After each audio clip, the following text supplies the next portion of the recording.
susunan rencananya. Dia berniat menangkap anak-anak raksasa sebagai tawanan mereka untuk mengancam dan memaksa para prajurit di sana agar mau mengikuti perintah dari mereka. Shamrock pun memanggil kesatria suci lain untuk membantunya dan Gunko. Kali ini, kesatria suci yang diperkenalkan berasal dari keluarga Ethan Baron atau keluarga yang sama dengan Goro Senus Juro. Berbeda dengan Shamrock yang tampak serius dan Gunko yang mudah emosi, orang ini terlihat lebih santai tapi memancarkan aura yang intimidatif. Shamrock pun menjelaskan rencana mereka kepadanya sehingga hal yang harus dilakukan sekarang adalah mencari tahu di mana lokasi sekolah di Pulau Elbaf. Alasan mereka mengincar sekolah karena tentu di tempat itu mereka akan bertemu dengan banyak anak raksasa. Untuk mencari tahu soal itu, mereka perlu menemui raksasa random dan menginterogasinya agar memberitahu di mana lokasi sekolah berada. Ketiga kesatria suci itu pun mulai bergerak dengan cepat. Tak lama berselang, mereka mendapati ada prajurit raksasa yang sedang berjalan di sana, sehingga mereka segera berdiri di hadapan para raksasa itu.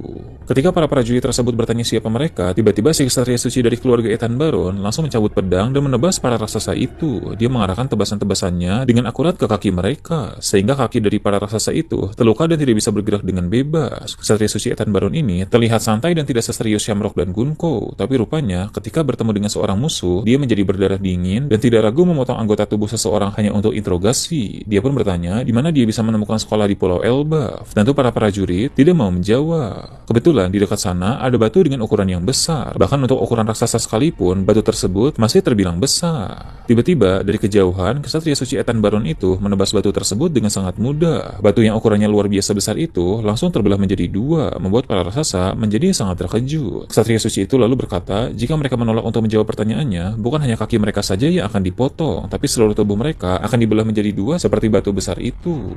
Orang ini mengancam para raksasa sambil menyeringai, sehingga menambah kesan yang sangat menakutkan. Dari sisi kekejaman, dia jauh lebih kejam dibanding dengan Shamrock. Shamrock masih memberikan kesempatan untuk Loki hidup meski dia sudah menolak bahkan menghina Tenryubito, sedangkan kesatria suci Ethan Baron ini tidak memberi ampun sama sekali jika musuhnya menolak memberi informasi. Ternyata sifat-sifat para kesatria suci jauh lebih mengerikan dari yang lain. Sekolah para anak-anak Elbaf diperlihatkan. Seperti yang kita tahu, sekolah itu bernama Sekolah Walrus. Di sana jam pelajaran masih terus berlangsung. Diperlihatkan anak-anak itu belajar dengan tenang tanpa tahu bahwa sebentar lagi mereka akan berada dalam bahaya. Kemudian Lilith dan Bunny yang sedang berkeliling di Elbaf pun datang lagi ke tempat itu. Bunny bilang untuk saat ini dia ingin tinggal sedikit lebih lama di area sekolah itu untuk melihat proses belajar dari para anak-anak raksasa. Sebab dia senang melihat anak-anak itu sedang belajar, karena itu membuatnya teringat pada momen di mana Kuma sering mengajarinya berbagai hal saat di kerajaan Sorbet dulu. Lilith tersenyum dan bilang, tentu itu sangat diperbolehkan. Setelah itu ditampilkan pesta di desa barat. Di sana Sanji berkata dia merasa ada yang aneh. Entah mengapa secara paradoks dia merasa pesta sudah berjalan lama, tapi juga di waktu yang bersamaan terasa begitu cepat. Usopp yang mendengar itu pun kesal karena perkataan Sanji tidak jelas dan sulit dimengerti. Zoro tertawa tapi dia paham apa yang dimaksud oleh Sanji. Dia bilang itu wajar bagi orang yang menghabiskan waktu dengan banyak raksasa di Elbaf, tapi tidak semua bisa menyadarinya seperti Sanji. Zoro pun menjelaskan bahwa umur para raksasa pada umumnya 3 kali lipat lebih lama dari para manusia. Hal ini sudah dijelaskan dalam arc Little Garden. Maka persepsi waktu bagi para raksasa juga berbeda dengan persepsi waktu para manusia. 3 jam bagi manusia terasa 1 jam bagi para raksasa. 3 hari bagi manusia terasa seperti 1 hari bagi para raksasa. Yang mana itu berarti 3 tahun bagi manusia hanya terasa seperti 1 tahun bagi para raksasa. Memang waktu berjalan sama untuk semua orang, tapi persepsi terhadap waktu terasa sangat berbeda. Ketika seorang manusia menghabiskan banyak waktu dengan para raksasa di Elbaf, secara tidak sadar dia bisa memiliki persepsi waktu yang sama dengan para raksasa itu. Jadi mengapa Sanji merasa pesta berlangsung dengan cepat tapi juga berjalan lama pada saat yang bersamaan? Karena di satu sisi Sanji mulai terbiasa dengan persepsi waktu para raksasa, tapi di sisi lain Sanji masih mempertahankan persepsi waktunya sebagai manusia. Konsep ini memang agak memusingkan, tapi intinya proses penuaan para raksasa 3 kali lebih lambat dibanding manusia biasa. Karena itulah dulu saat kilas balik Big Mom, kita melihat Gear dan Big Mom seperti anak yang seumuran. Beda usianya paling hanya sedikit saja. Namun setelah besar, Big Mom berumur 68 tahun tapi sudah terlihat seperti wanita tua, sedangkan Gear di umur 75 tahun ini masih terlihat seperti wanita muda. Sanji pun kini paham dengan apa yang dia rasakan. Kemudian Sanji menyadari bahwa Luffy, Zoro, dan Nami tidak ada lagi di tempat itu. Dia bertanya-tanya di mana mereka berada. Lalu Usopp memanggil Sanji, Jinbei, dan Brook untuk berbicara secara pribadi. Usopp bilang, tadi setiap kali para raksasa membicarakan soal Loki, dia melihat gelagat Luffy yang sangat aneh. Usopp tidak bertanya langsung karena dia sedang serius mendengarkan cerita para raksasa. Usopp lalu mengingatkan Sanji tentang peristiwa saat mereka berada di jembatan beberapa waktu yang lalu. Di sana Luffy merasakan ada aura kehadiran yang sangat kuat dari seseorang, sehingga dia memutuskan untuk turun sendirian ke hutan. Sekarang ini dari para raksasa, mereka tahu bahwa Loki ditahan di dunia bawah, maka Usopp berasumsi bahwa aura kehadiran yang Luffy rasakan itu berasal dari sosok Loki, dan dia beberapa waktu yang lalu sudah bertemu dengan sang pangeran tersebut di dunia bawah. Sanji pun paham ke arah mana pembicaraan ini. Sanji berkata, itu berarti kemungkinan besar alasan mengapa Luffy, Zoro, dan Nami meninggalkan pesta secara diam-diam ada kaitannya dengan pangeran Loki. Sanji pun kesal lalu berkata bahwa Luffy dan Zoro pasti akan melakukan hal yang bodoh, sehingga dia, Usopp, Jinbei, dan Brook harus segera pergi mencari mereka. Tapi Sanji bilang mereka tidak boleh membuat para raksasa menjadi khawatir. Jadi salah satu orang saja yang harus pergi. Sanji sebagai orang paling cepat yang ada di situ akan pergi mencari Luffy, Zoro, dan Nami, sedangkan Usopp, Jinbei, dan Brook tinggallah dulu di pesta itu.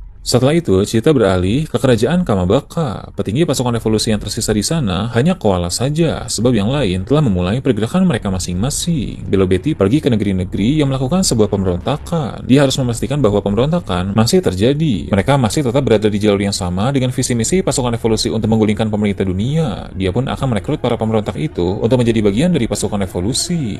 Kemudian diketahui bahwa Lindbergh pergi ke Wideria untuk bertemu dengan Vega Panggabungan yang juga berada di sana. Seperti yang kita tahu, Dragon dan Vega Panggabungan memiliki sebuah rencana, sehingga untuk saat ini, Dragon mengutus Lindbergh sebagai ilmuwan pasukan revolusi untuk menemui mereka di sana. Lalu Sabo dan Karasu diketahui menuju ke Pulau Elbaf, karena pasukan revolusi telah mendapat kabar dari informan pemerintah dunia bahwa Shamrock, sang pemimpin kesatria suci, mendapat misi ke negeri para raksasa itu. Dragon mempercayakan Sabo untuk menghadapi Shamrock, karena Dragon harus fokus untuk menghadapi Garlic. Dalam perjalanan, Karasu bilang, dari semua informasi yang ada, Shamrock itu adalah sosok yang sangat kuat, sehingga mereka harus sangat berhati-hati. Sabo pun berkata, dia tahu itu. Jika berhadapan dengan Shamrock nanti, Sabo akan memakai suatu kemampuan baru yang dia pelajari dari perpaduan buah iblis merah-merah Nomi dan juga Haki. Kemampuan ini memiliki daya hancur yang sangat besar, sehingga Sabo tidak memakainya di Marijois tempo hari, karena dia khawatir akan menimbulkan korban yang tidak bersalah dari para budak yang ada di sana.